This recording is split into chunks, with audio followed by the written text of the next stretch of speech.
Hi guys, for today's video ay gagawa tayo ng butchi with sweet potato and cheese. So ayan ang ating glutinous rice, kamote at cheese. So tinuna ko na yung sugar sa ating tubig at paghalo-halo natin ng ating glutinous rice, kamote at syempre yung cheese at ang ating sesame seeds. So ayan, start na po nating haluin ang ating glutinous rice sa tubig.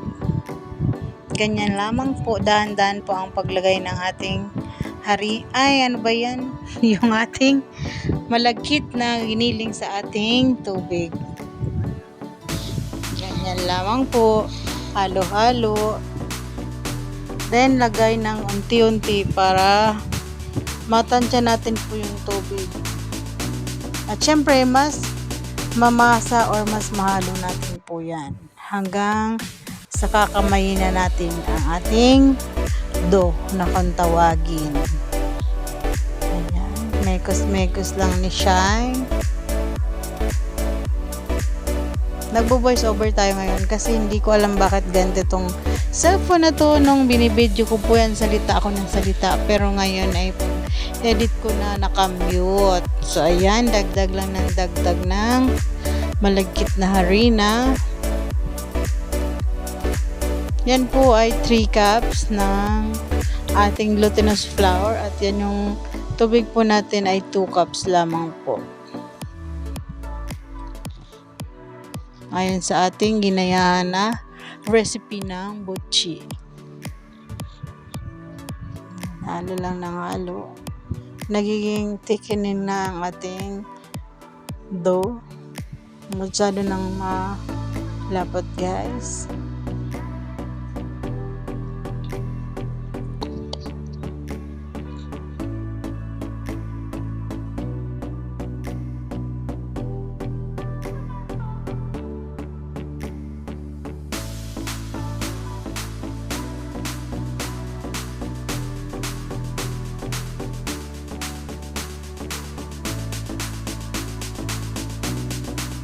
Yan nga po, kinamay na natin dahil hindi na kaya ng kutsara. So mamasahin lang natin siya ng mamasahin using our hands. Pero kailangan po ay malinis at naghugas tayo ng kamay. So ayan, masahin lang na masahin guys. And then ayan, nilalagay na po natin yung ating kamote sa pagmamasa. Hanggang sa maubos po lahat ng kamote.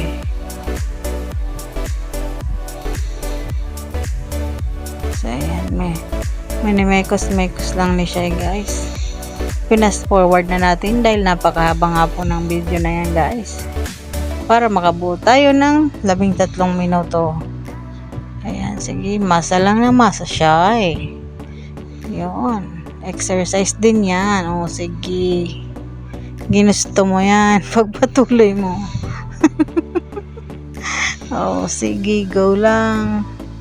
Masa ng masa. Ayan, oh. Wala mo, expert.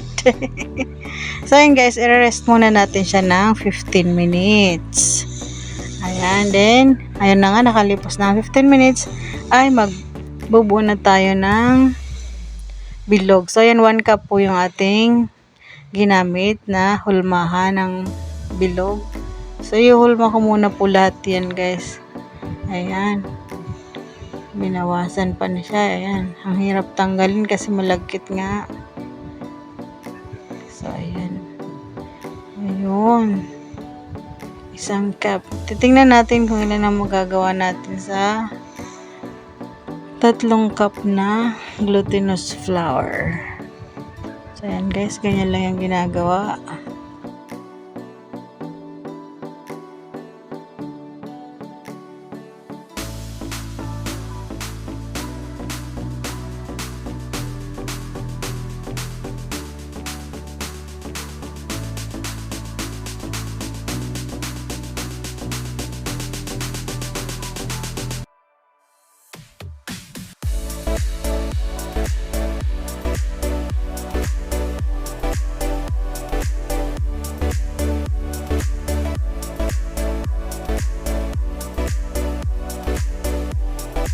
So after nga po nating hulmahingan ay magbabalot naman tayo or maglalagay tayo ng palaman ang ating cheese. Ayan guys, isa-isa na ni siya ilagay. Ayan. lalagyan niya lahat ng palaman sa loob yung ating butchi. Dahil ganyan na mga gusto ng ating mga bagets ngayon, yung cheese. At syempre, mas madali pong gawin na cheese lamang yung laman. So, ayan. Ayan, nagagalaw yung ating camera guys. So, ayan, patuloy lamang sa pagbabalot ng butchi na may cheese siya. Ayan, ayan, nag-fast forward na tayo guys. Ayan.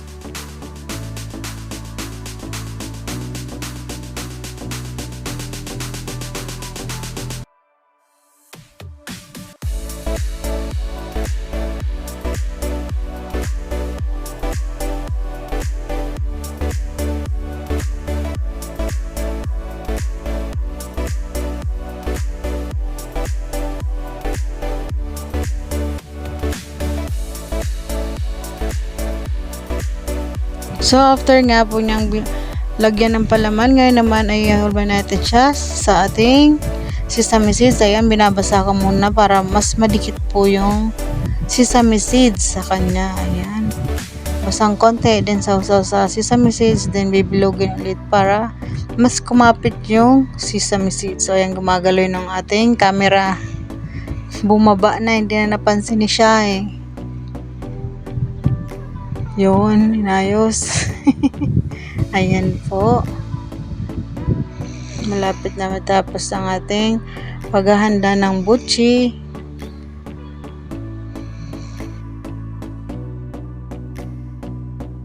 So, yan tapos na natin gawin. Ngayon ay ipiprito naman natin ng ating butchi with cheese. Ayan.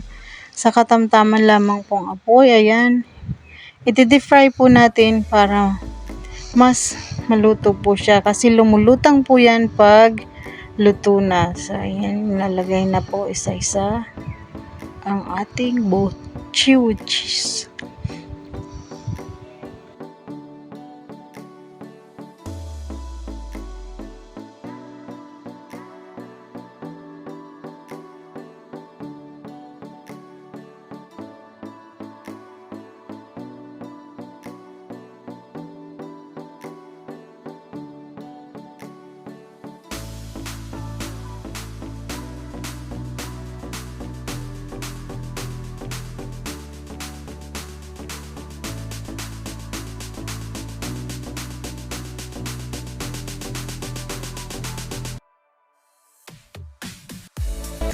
Ayan nga po at unti-unti nang lumulutang yan. Nakikita nyo naman. Po.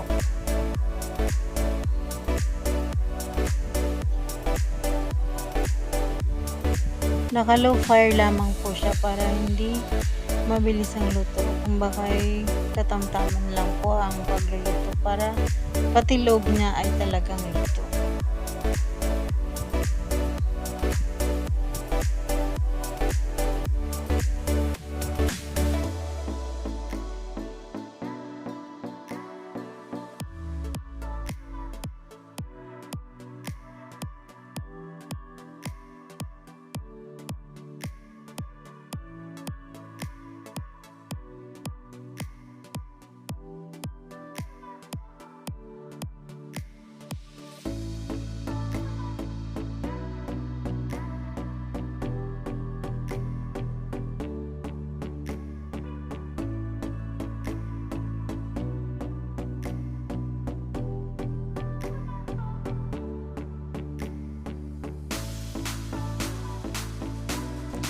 Ayan po, kita nyo naman, lumulutang na po siya at medyo nag-brown na yung sesame seeds. So, ibig sabihin, unti-unti na naluluto yung ating butchi. Ayan, talagang papalutangin lang natin at ipapantay natin yung pagka-brown bawat side para mas kaya. At syempre, talagang luto na siya. Ayan.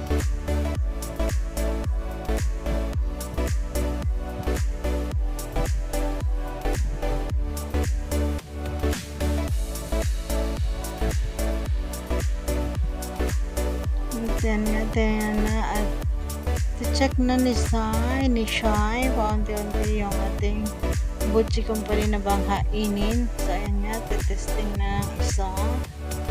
Ayan. Ayan, may strainer tayo dun sa tabi para dun ilagay ang ating luto ng butchie at maalis yung mantika.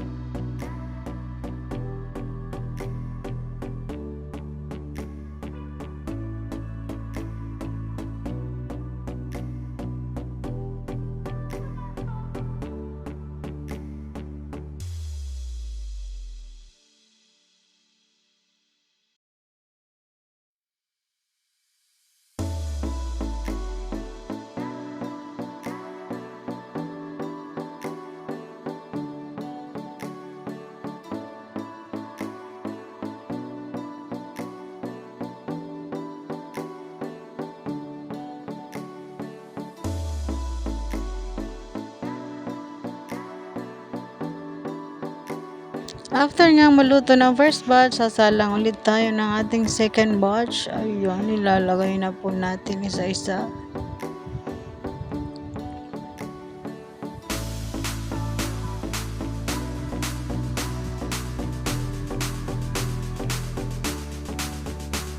Ayan, at naisalang na yung ating second batch na butchie. At ayan na nga po, ang konti na rin lumulutang dahil nag-brown na siya. Ayan, hinain na. Inalis na natin ulit. At magsasalang pa tayo ng last batch ng ating butchie. Ayan. Ilan na lang yun.